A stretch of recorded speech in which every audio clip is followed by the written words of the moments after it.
Someone's turned out the light. Look, Inspector Harrigan has been killed. Just as I predicted. I will now reveal the murderer. The murderer is...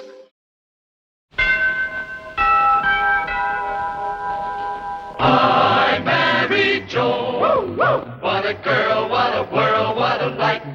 Oh, I married Joan. What a mind, love is blind, what a wife. Joan Davis with Jim Backus in I married Joan.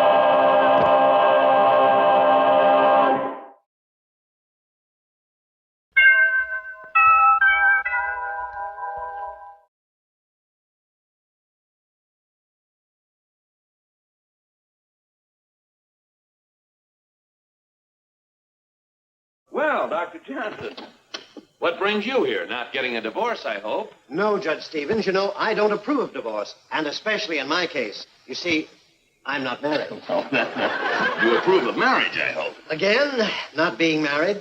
Yes. Well, then what does bring you here? Well, as you know, I'm the moderator of the television forum America Speaks. Oh, yes, that's a fine program. Thank you. Brad, how about you appearing on it? Me? Certainly. You're a prominent man, a fine speaker, and the subject of our forum, the need for alert citizenship in the fight against crime, is one which I know you feel very strongly about. Yes, of course, Doctor, yes. Fine. Then, I can expect you and Mrs. Stevens at the station tomorrow night at 8? We'll be there. Mrs. Stevens? Why, yes. You see, our television audience enjoys meeting the wives of prominent men. Now, last week we had Professor Langdon, but his wife was the big hit. Professor Langdon's wife? Yes, Mary Langdon. You know her, the atomic scientist? Oh, yes, of course I do. But you see, Doctor, Joan isn't exactly that type. She's more of an atomic housewife. Oh, I see. Well, I'm sure that she has a point of view. Yes, I only wish I knew what it was. But, Dr. Johnson, you see, Joan would love to, but I'm afraid she doesn't know too much about the subject. Oh, nonsense. Now, any woman who's been the wife of a judge as long as she has must know something about crime and its cause. And besides, she has between now and tomorrow night to do some research on the matter. Yes, that's what I'm afraid of. Well, I've gotten you all together because someone in this room murdered Amelia Bancroft. Stop looking at me like that, Inspector Harrigan. I didn't do it. Joni, will you turn that thing off so we can get some sleep? What makes you think I think you did it? I'm only doing it for you, dear. Well, Oh, I didn't. I'm not even mentioned in her will. Aha, then you did have a motive, revenge. Come on, I'm taking you downtown. No. Oh, yes. Look, Joni, I know you want to be a credit to me. I know that you want to make a good impression on the farm tomorrow night, and I appreciate it. But you're not going to learn a thing about crime from this program or a dozen other programs that you've listened to tonight.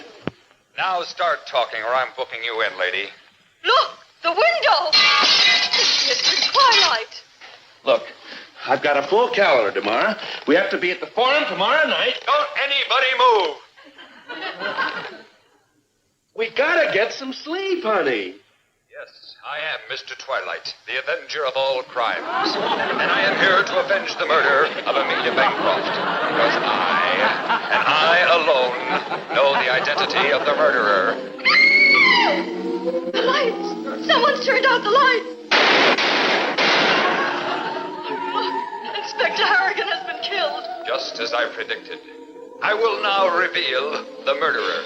The murderer is the same person who just killed Inspector Harrigan. Well, speak up, man. Don't mumble. Look, will you get that thing out of here? And that person is... Well, speak up. Who was it? Who killed Amelia? Who? Joni, dear. It's disconnected. Oh. Ladies and gentlemen, you have just heard another thrilling episode in my series, The Adventures of Mr. Twilight. Tune in again next week when Darn it. Now I'll never know who killed Amelia Bancroft. Well, in another minute, believe me, I would have. Now, will you go to bed and get some sleep? Yes, sir. All right, honey. Gee. Good night, honey. Good night, lover.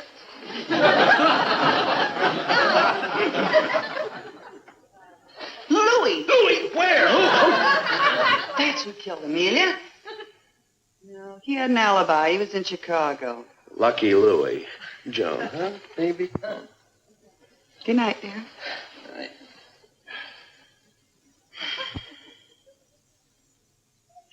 Rocky! Oh, Joan, honey, please.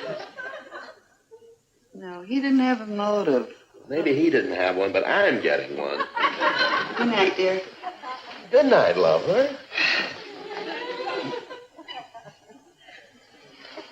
It could have been Inspector Harrigan.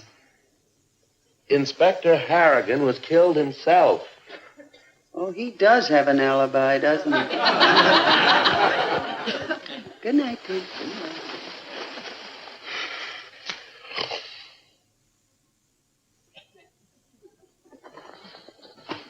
You know, it could have been Louie. No, he was in Chicago at the time. How are you going to explain that? Yeah, but he could have taken a plane back. No, that was the night of the big storm. All the planes were grounded. Yeah, I know, but the train is met by the... Now, look, Joan, you've got me doing this. It's utterly ridiculous. We will both be blithering idiots tomorrow night at the forum if we don't get to bed. Get some sleep. Well, I can't sleep, honey. I keep wondering who killed Amelia.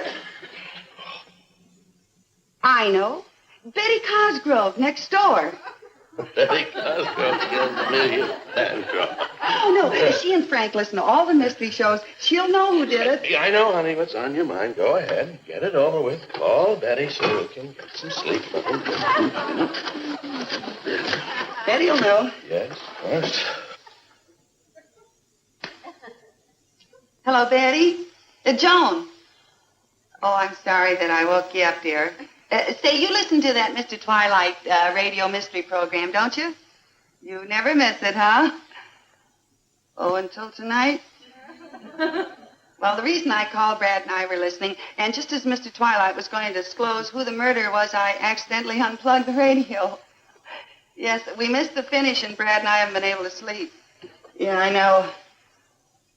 Can I have a light there? What was it about? Well, it started off, you see, in this huge mansion where this wealthy widow, Amelia Bancroft, lived. Mm-hmm. Where this wealthy widow, Amelia Bancroft, lived. Yeah, she's the one that was done in. How? Well, she was hit over the head with a bust of Beethoven. It was sort of a musical. And as I said, Mr. Twilight was just about to disclose who the murderer was when I accidentally unplugged the radio. We missed the finish, and Brad and I haven't been able to sleep since. Yes, it is an exciting story, isn't it? Well, there's no use bothering you about it, Betty. Good night, dear. Oh. Honey, you know, there's one thing I don't understand. What? Mr. Twilight is a half-hour program. How come it took you an hour to tell it to Betty? Well, I couldn't help building it up a little. Yeah, did you have to tell her the commercials, too? Come on, let's go to sleep. Oh, it's just no use, Brad. I couldn't. Oh, I can't. I'm tired. Brad. Hmm? If you were a policeman on night duty waiting for a crime, what would you do?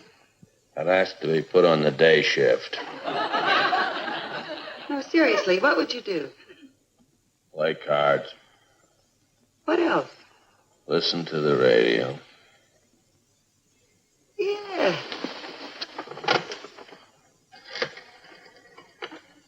Operator, give me the police. Joan, what are you doing? Hello, police department. Were you listening to the radio tonight? Joan, hang up. Well, there was this murder, see? Well, forget about the murder and hang up. 113 Elm Street, but that has nothing to do with it. What's the difference? Who killed her? She deserved to be killed for keeping me up half the night. Who? My husband. Well, this body was found. Joan, if you love me, if you feel anything for me, go to sleep. Good night.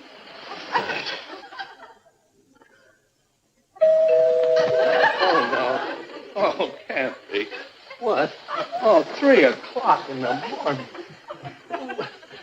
Oh, no. Who could it be?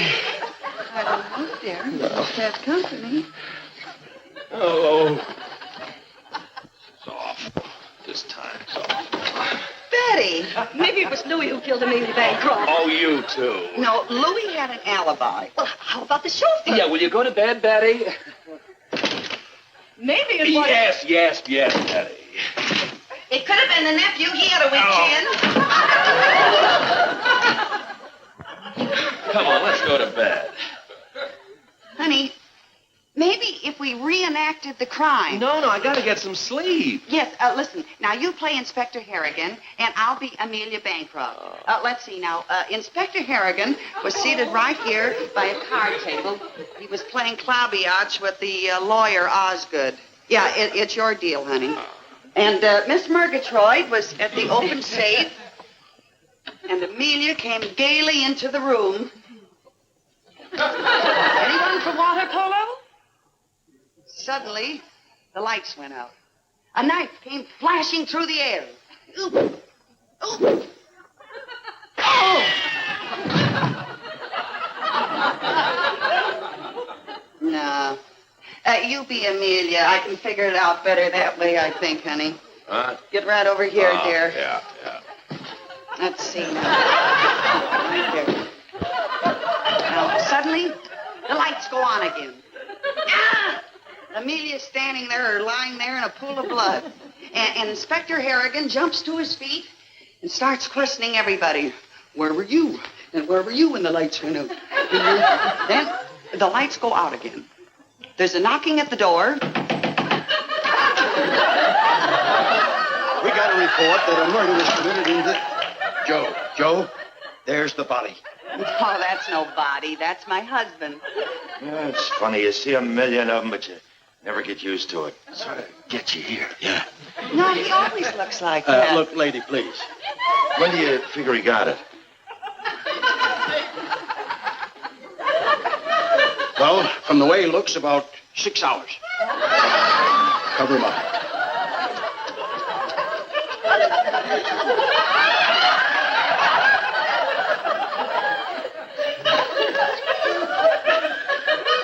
What do we do now? Well, we just have to wait for the coroner. Well, he better hurry. He's got to go to work in the morning. Now, lady, what was his name? Amelia. Inspector Bradley I'm so confused. Brad, get up. Get up, honey. Get up, dear. Boy, that's what I call him. What are you trying to do? Make a fool out of the law? Get up, I'm going to tell you something. Sit over there. All right. I'm going to question you both of you. There's something Just let funny me go going to on sleep. here. That's Now, why did you call the She police? was on the... Oh, that's all right. Mistakes happen to the best of families. Yes, well, I'm glad to meet you. Sorry, officer. That's right, all right. I hope you No trouble. understand. We understand Well, everything. Yes, Bye. Goodbye. Lovely boys, weren't they? Oh, yes, they are. After interminable questions, they finally cleared that one up. Oh, I'm awfully glad that the little one searched the whole house, though. You are? Yes, he found that left earring I lost 4 years ago. Honey, you'd never come on, believe Joan. that. Let's go to bed. Joan, let's try and get a little sleep before 7 o'clock, huh? 7 o'clock. Yeah, I set the alarm for 7 when we went to bed, which seems 2 days ago. Good night. Good night.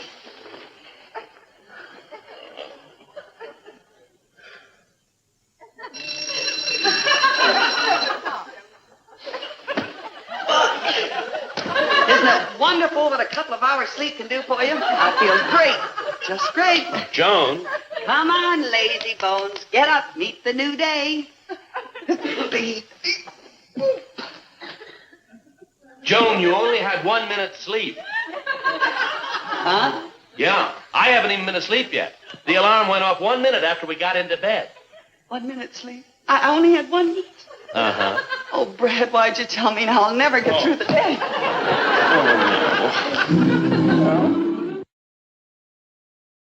Oh, what'll I do on the forum tonight? I won't know what to say. I'll just have to sit there like a bump on a log. Oh, it's such a pretty bump. Well, I don't want to be a pretty bump.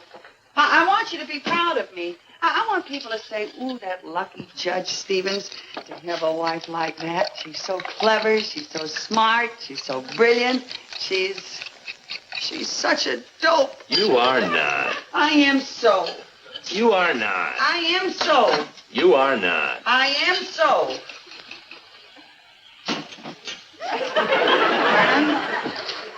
Oh, you're not, honey. It's just that you don't happen to know very much about a particular subject.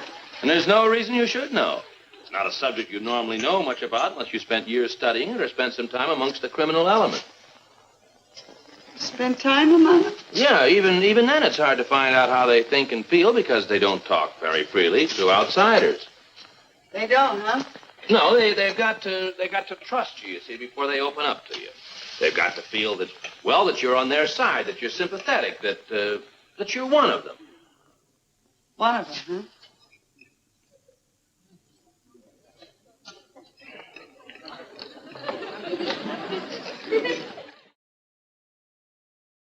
It's 18 up in the right-hand corner. Okay, Tyke. You're on. Ah, you missed. Hey, you go, Rocky.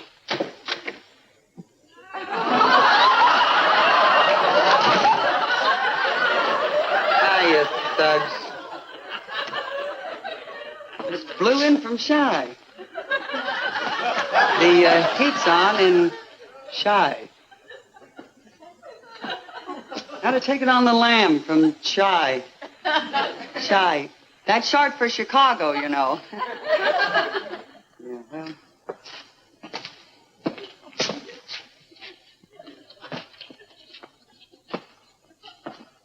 Hey. Pull any interesting capers lately? No dames allowed in the recreation hall.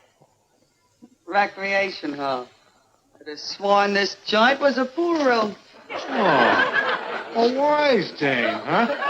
All right, sister. Blow.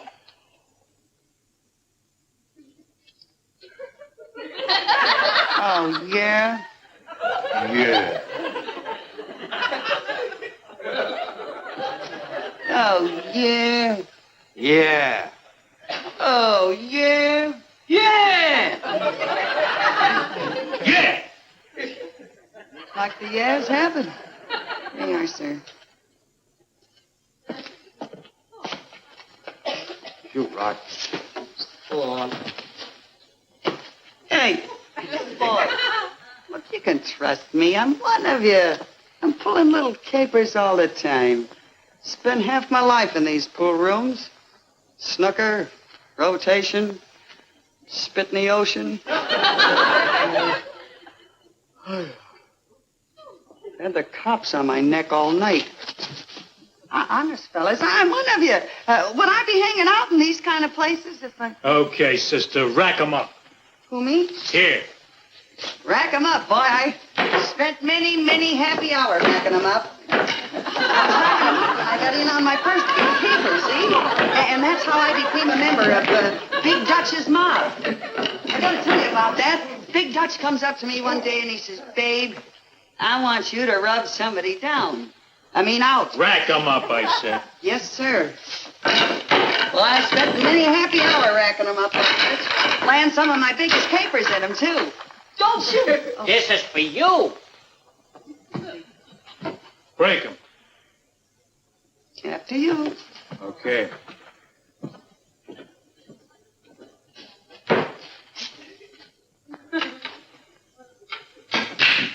Ah, you missed.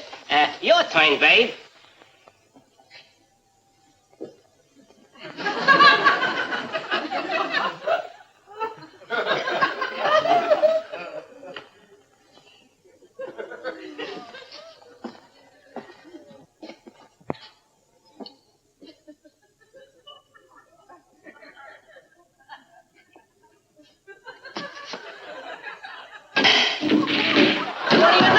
What a shot!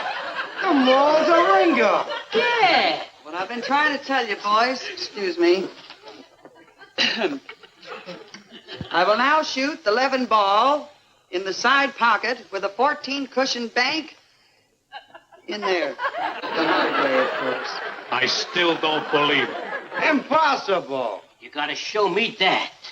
Spread out, boys.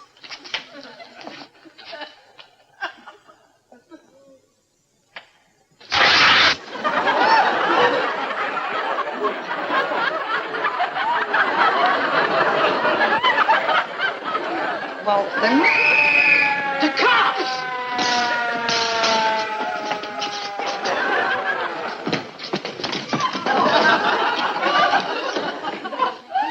Oh, now wait a minute, fellas. I was playing an innocent game of pool here. I just happened to walk in off the street. Hey, let me out of here. Won't somebody please call my husband?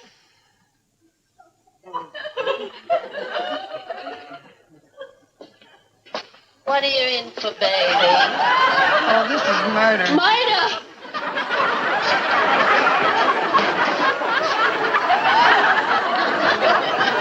Joni! Good night, dear. Oh, Joni, come on, get out. Joni, I couldn't believe it when I heard on the telephone. The police, those stolen jewels, the guns. Honey, I only did it for you. I wanted to learn about crime. Well, all right, Joni, but come on, let's hurry. We got to be at the forum in an hour. We have to get dressed. Good night, dear. Joni! What is this? Never. Good evening, ladies and gentlemen, and welcome to television's most popular forum, America Speaks. Our subject tonight is the need for alert citizenship in the fight against crime. And we have among our distinguished guests tonight the eminent criminologist, Dr.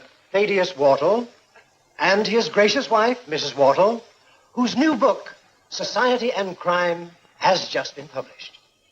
And then we're happy to have the rising young jurist, Judge Bradley J. Stevens, and his gracious and vivacious wife, Mrs. Stevens.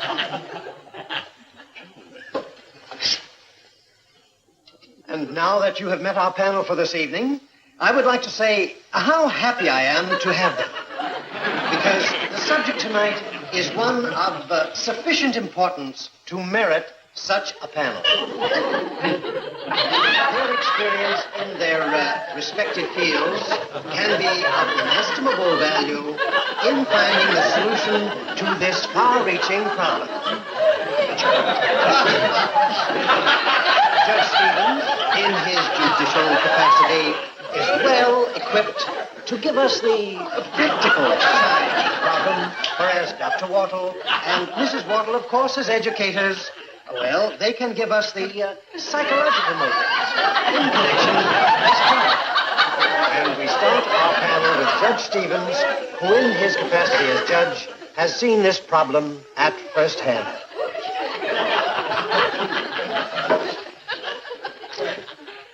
Ladies and gentlemen, one of the most serious problems today is crime. And just today in City Hall, I saw a shocking thing. It was a poster on the wall with a picture of 3 young supermarket thieves. Who is to blame? Frankly, I don't know. Yes, Mrs. Stevens, did you wish to say something? Mrs. Stevens. Huh? Did you wish to say something?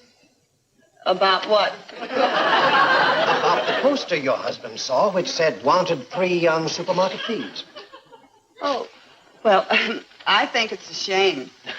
Why should we have to advertise for young supermarket thieves? Why don't we give the old thieves a chance? But what's to become of them when they outlive their usefulness?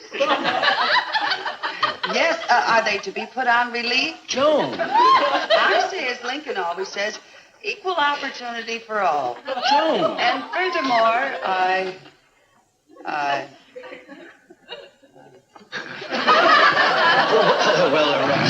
That is one point of view. Did you wish to say something, Dr. Wortel? Well, speaking for myself, and I know I'm also speaking for Mrs. Wortel as well, this is a subject that both she and I feel very strongly about. I think I can illustrate our attitude by telling you a little story. Now, some years ago, Mrs. Wortel and I, that is, I said that this is a small town in Pennsylvania, we had an experience, that is to say, it was quite a surprise. Indeed, it was very much of a surprise. According to the coroner, at the forum. I'm sorry, dear. I didn't mean to. So it's either you or name the person All right. who did it. I know you didn't mean it. Girl. The man who killed Ira Standish was...